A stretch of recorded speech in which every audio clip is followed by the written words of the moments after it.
kwa wanawake kuna kitu zinaongeza kwenye mapenzi?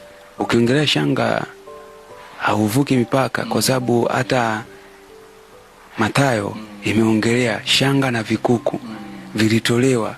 Kwa huwezi kuvuka mpaka, kwa sababu kwenye andiko imeandikwa kwamba walipewa kama zawadi, ilitolewa shanga na vikuku. Kwa ni kitu, shanga kwa mwanamke, shanga ina faida na ina hasara. Lakini shanga kwa mwanamke 90% huwa wengi na watesa. Wanawake wengi wanaopenda shanga mara nyingi sana wanateseka katika mahusiano, kwa sababu ni wengi ambao wadumu katika mahusiano, kwa sababu kuna nafsi za kiroho ambazo huwa zinaishi kwa zile nafsi kama jini mahaba. Ni nyingi sana huwa zinapenda sana watu wanaopenda shanga na vikuku.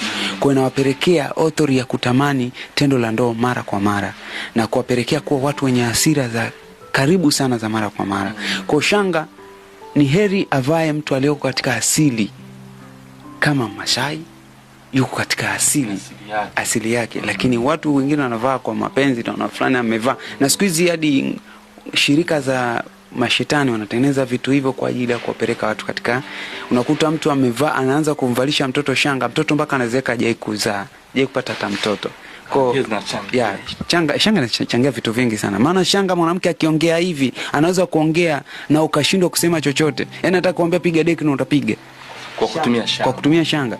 Kumbe zinatumika pia kishirikina.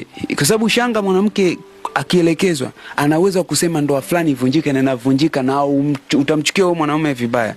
Na hata kiongea utatoa hadi kadi za benki zote utamkabidhi mwanamke, na namba ya siri ni hiyo. Anaishi nao mwanamke, sio wewe. Mshahara unaingia mtumia, sasa ishaingia huko, nenda kaangalie shanga hiyo. Kwa shanga na madhara na faida. Na mkeo kama anaivaa shanga, kuwa makini sana.